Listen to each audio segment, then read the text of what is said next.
Grey seals and harbour seals are not only inquisitive and playful, they also need clean waters that are teeming with fish. Both of them can be found around what must be Europe's wildest shoreline, the coast of Brittany.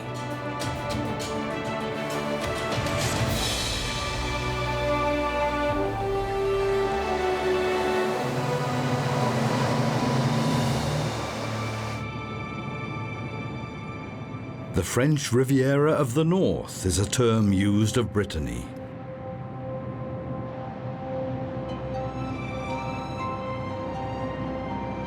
The lighthouses on a number of offshore islands mark France's westernmost extremities to guide ships on the difficult course between the coastline and the islands.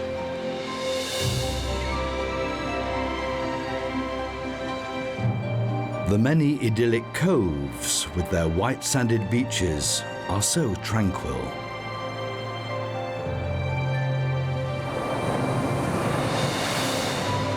But the impressive, often very powerful white-topped waves rushing towards the craggy cliffs underline the fact that the Atlantic to the northwest of France is seldom peaceful.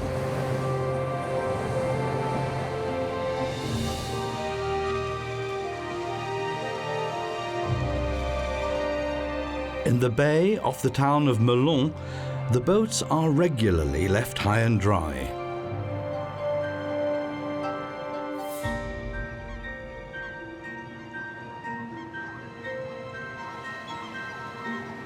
The tidal range here is 6 meters, which is 2 to 3 times that on the German North Sea coast. Whether you're an amateur yachtsman or a fisherman, the tide waits for no man.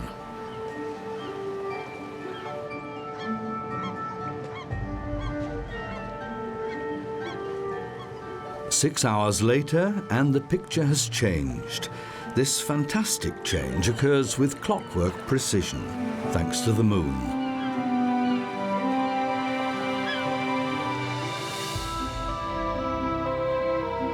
There are many, often very small islands off the coast here, only a handful populated. By humans, that is.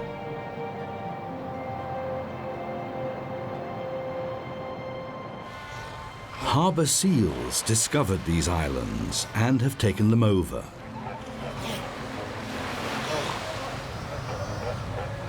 Steep cliffs are no use to these animals, whose motion on land is somewhat clumsy. They need flat, sandy beaches. Here they can really lie back and relax.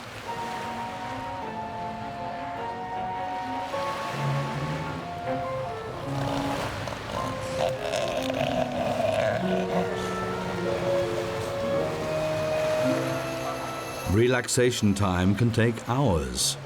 And the seals can be very flexible when it comes to basking in the warm sun.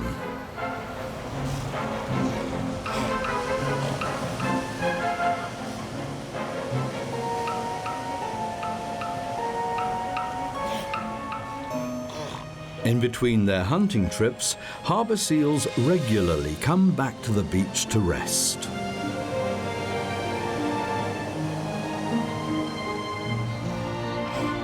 But also to give birth.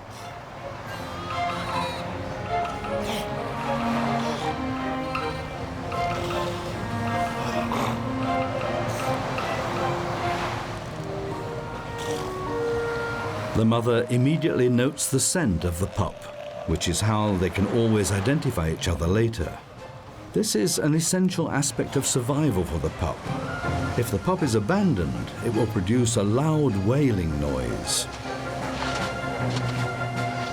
Seals always come onto land to rest, but to fill their hungry stomachs, they have to go back into the sea. This is where it gets serious. Underwater, these animals, so clumsy on land, transform into agile, maneuverable swimmers.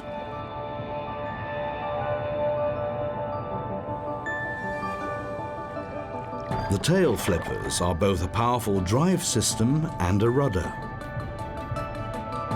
When swimming slowly, the harbour seal will use its front flippers as a steering aid to turn more efficiently. When they are hunting fish, they need to manoeuvre quickly.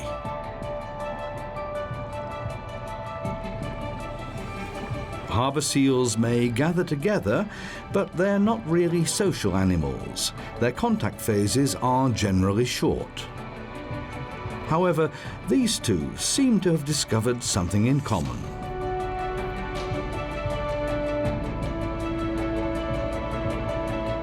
The younger harbour seals hug the sea bottom and search for crabs and mollusks to eat, while the older ones mainly hunt fish. Their colouring varies widely. There are light and dark species. Perhaps a bit of hanky-panky? During courtship, things can get quite rough if there are several males trying to impress a female.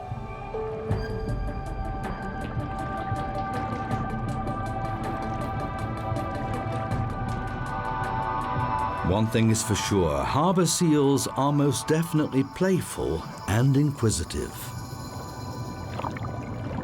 What can be hiding behind that one big black eye?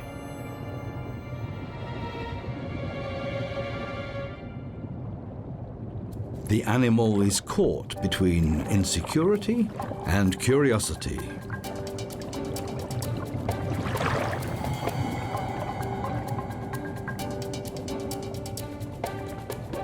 But the camera has an irresistible appeal. Shots like these are not particularly difficult with these receptive animals.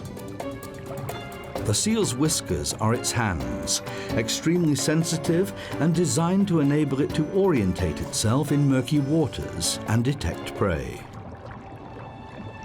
Off the coast of Brittany, there are large numbers of harbour seals. The plentiful supply of fish and the relatively clean water attract them. But not so long ago, this paradise was on the verge of destruction.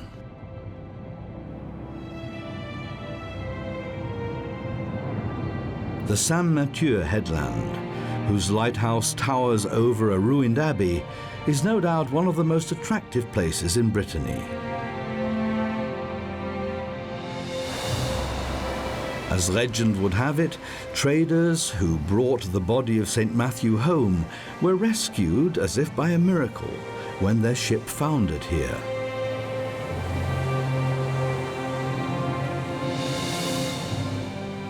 The legend is easy to believe in view of the innumerable rocks and often tempestuous sea.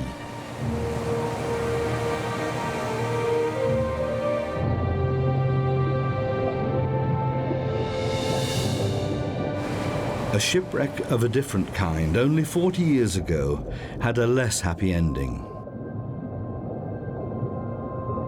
During a storm, the Amoco Cadiz oil tanker ran aground on rocks, broke apart and sank. Over 220,000 tons of crude oil spilled into the sea and contaminated more than 350 kilometers of France's shoreline. The wreck is now a life-filled attraction, popular among amateur divers.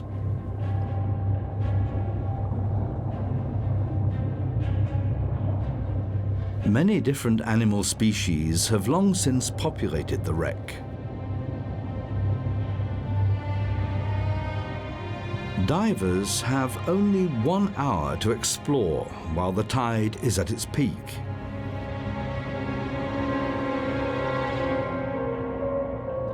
There's a certain morbid fascination about a ship's last resting place.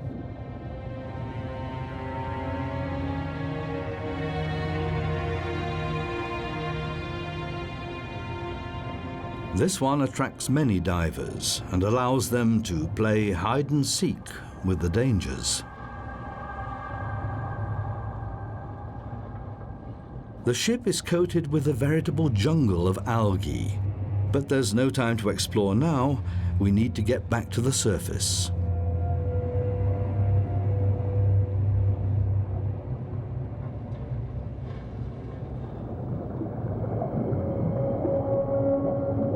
High tide changes to low tide. It may look harmless from the land, but underwater it's a different matter. The powerful tides racing back out to sea leave no stone unturned. Diving would be extremely hazardous.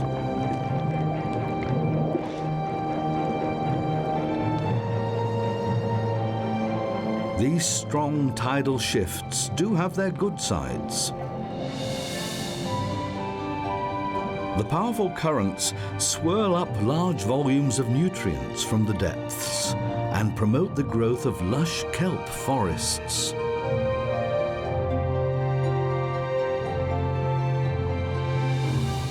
In terms of their biodiversity, these underwater jungles are the marine equivalents of tropical forests. Off the Ile de Ouessant, France's northwesternmost point, a grey seal is attracted to the rich fishing in the kelp forests.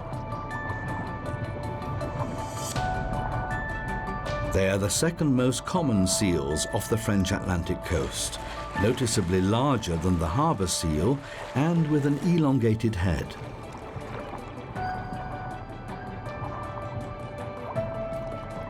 No less agile than their smaller cousins, they're perfectly adapted to a life as fish hunters. This one comes across for a quick inspection, but then withdraws to the kelp forests, where individual Laminaria hyperborea, or tangle seaweed stems, can reach over 2 meters in height. Kelp forests are on a par with coral reefs as the most productive habitats in the world's oceans, as they offer both protection and a source of food for many different species. A European limpet is on its way to find algae.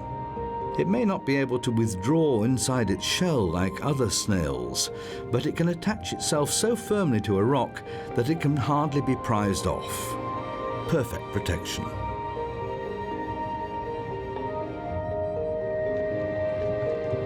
The hermit crab, on the other hand, prefers a different shape of shell in which to hide its vulnerable rear end.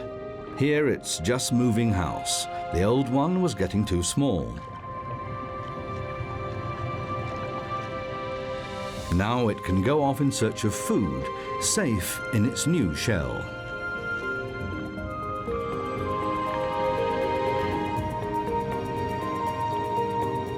Sea anemones, on the other hand, have to be satisfied with whatever floats past their tentacles.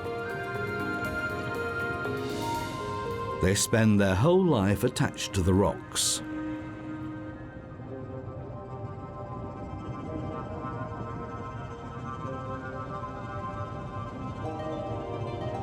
European fan worms extend their crown of feeding appendages and filter out plankton from the water. If they sense danger, they can retract rapidly inside their tube. Shrimps would be far too bulky for the worms, but not for a sea anemone.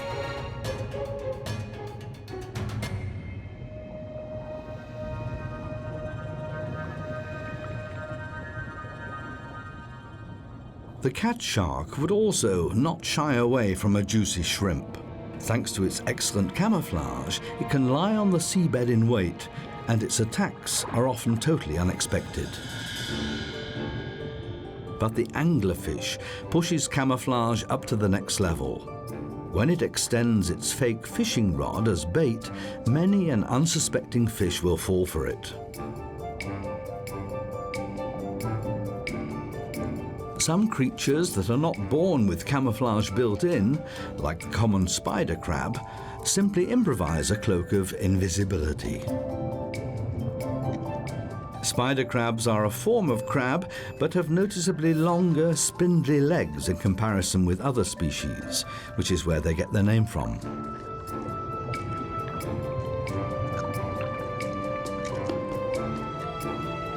They can grow to an impressive size of 20 centimeters in diameter.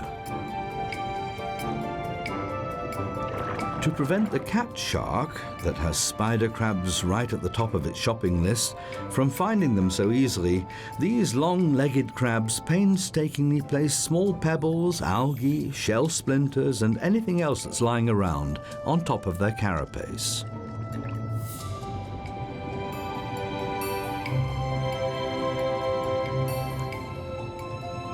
In this way, they gradually resemble their environment to an increasing extent.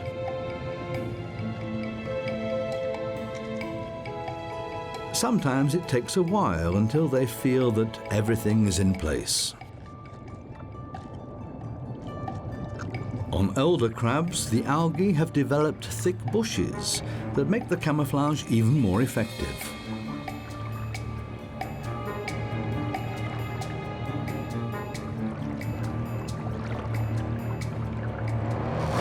Camouflage pays for itself, one way or the other.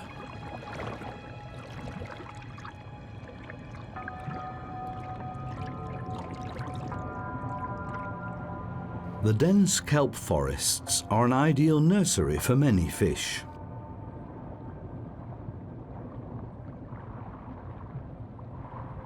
These two cat sharks are engaged in preliminary family planning.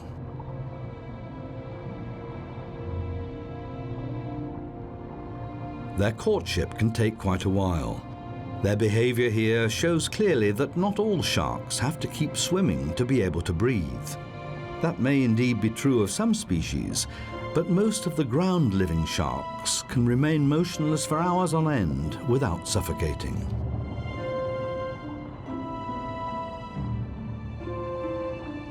So these two can take their time. These mermaids' purses, sharks' egg capsules, were laid here by another female. The tendrils, which are about 1 meter long if unraveled, are for attaching the capsules to plants. After mating, the two go their separate ways. The male will play no part in protecting or rearing the young.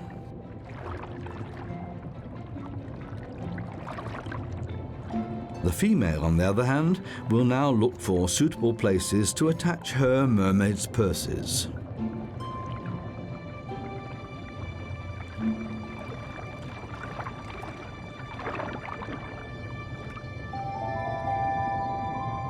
The female cat shark can produce up to 20 capsules.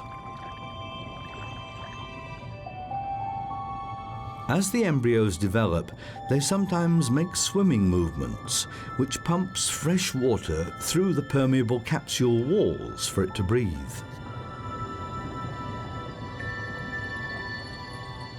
After a few months, the baby shark will hatch. It's only 10 centimeters long. Right from the start, it has to fend for itself and has to eat immediately. Shrimps are a welcome tidbit, both for the youngsters and their parents. Thanks to the thousands of electric sensors on their noses, cat sharks can quickly sense their presence. Off the Brittany coast, cat sharks are very plentiful and can grow to an impressive length of 0.5 meter.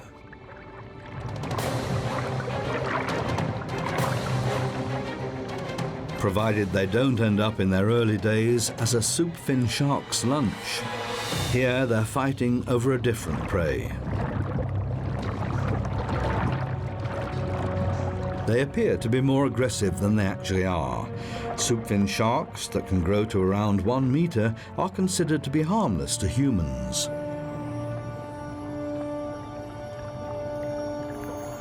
Using their nose, more pointed than other sharks, they never tire of searching the sea floor. Using their electric sensors, with which their noses are well equipped, they can locate fish, crabs, and mollusks hiding in the sand.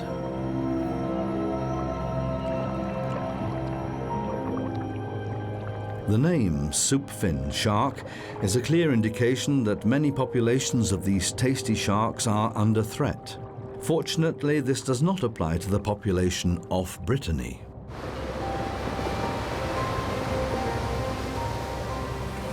This wild, craggy arrangement of islands is a nursery not only for fish. The archipelago of the 7 islands, Les Sept Îles, lies around 10 kilometers off the coast of Perros-Guirec. They were declared a nature reserve right back in 1912 and are the oldest nature reserve in Brittany. And for a good reason. Several colonies of grey seal have made this their home.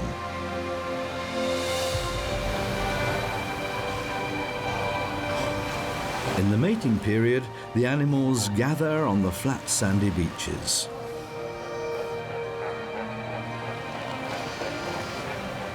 The much larger, heavier males can weigh up to 300 kilograms. When they're vying for the female's attentions, they can get short of breath.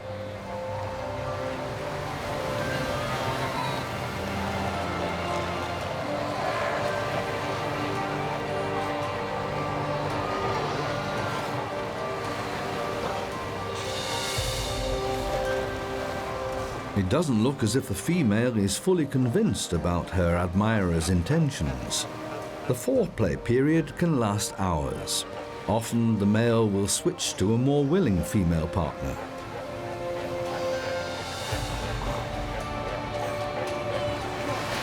The heavy males are not built like bulls with their muscular necks for nothing.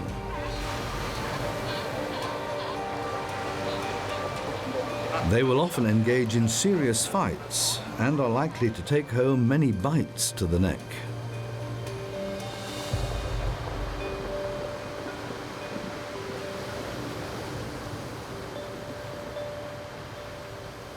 These two are obviously just taking part in a harmless game.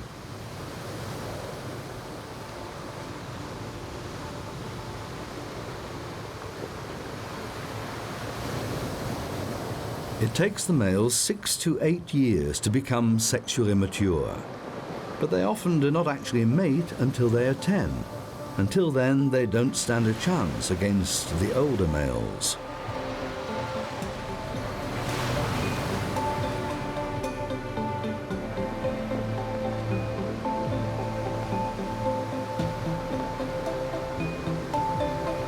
Life has not always been this easy for the grey seal. In earlier days, they were hunted. There were even payments to bounty hunters. They were felt to be competing with the fishermen. Today, seals are protected almost everywhere. Around 100,000 of them live in the eastern Atlantic now.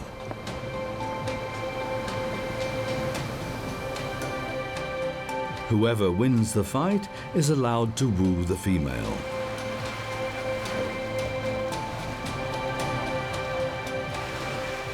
The loser decides to make an exit. Perhaps he'll be luckier underwater. Grey seals do not only mate on dry land.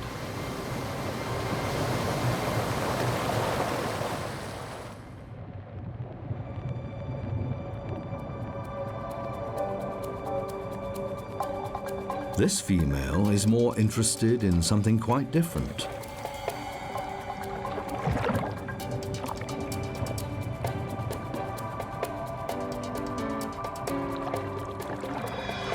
But as with small children, if there's no response, they lose interest.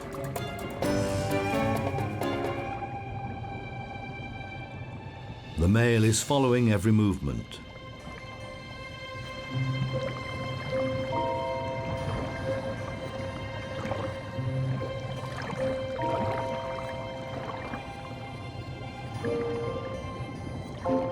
Perhaps he could try now to chat up the lady.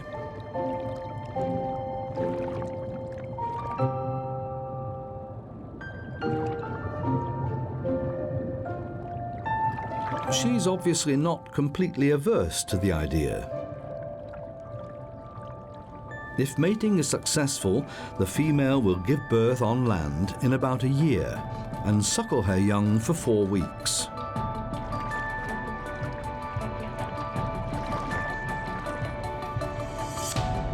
After that, a male will woo the female again for as long as it takes until she is ready to mate.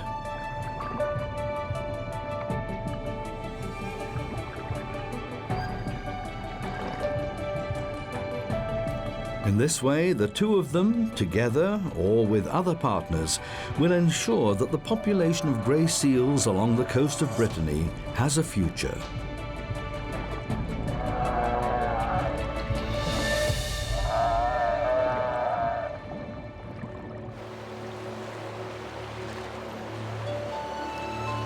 Les Sept Îles are not only famous among nature lovers for their grey seals.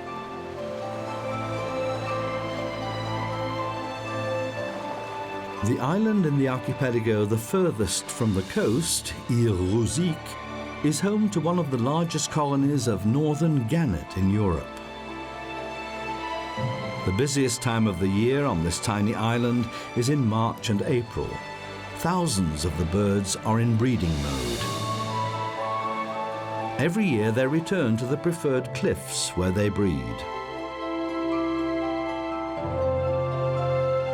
By stretching her neck, this female is signaling that she is still single. The nesting places at the most precipitous points are taken up first. Northern gannets have great difficulty taking off from flat ground. The ones that have found a partner start their courtship ritual, fencing or billing. And these are already one stage further.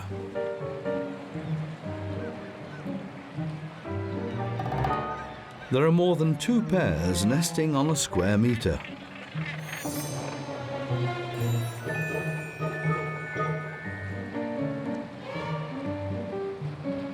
Head shaking in gannet language means, "Look, I've built a nest for you." The streamlined body is a sure indication that northern gannets feed by making high-speed dives into the sea.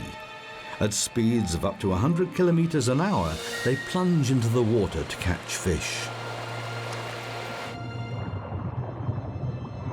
The starting point in the food chain for the fish, and therefore for all the gannets and seals, are tiny marine life forms called zooplankton.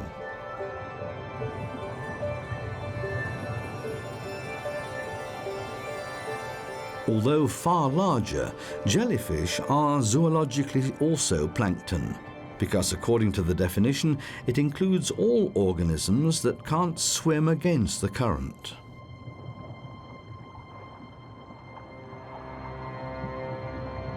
One of the many amazing facts in nature is that the largest animals in the sea feed off the smallest. The basking shark, that can grow to 10 meters in length and weigh up to 4 tons, is the second largest fish in the world after the whale shark. It allows the water to run through its enormous mouth and out through its gills, filtering out the plankton. As much as 1,800 tons of water pass through its gills every hour. Every year, at the beginning of the summer, the coastline of Brittany is a meeting place for these giants of the sea. They're attracted by the plankton bloom. Pouting need not fear the basking sharks, because at 30 centimeters, they're far too big. But long-finned pilot whales, on the other hand, hunt fish, but preferably cuttlefish. They will even dive several hundred meters to find them. Here, though, they can find plenty of accessible food in the upper regions of the seawater.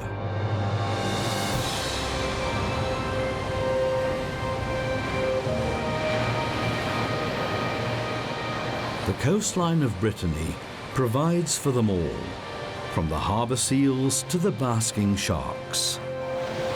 The terrible oil contamination that occurred 40 years ago has fortunately left no trace of the devastation. Thanks to the work of many helpers and the remarkable self-cleaning capability of nature, the wildest coastline in Europe is back to what it has always been. A paradise, and not only for seals.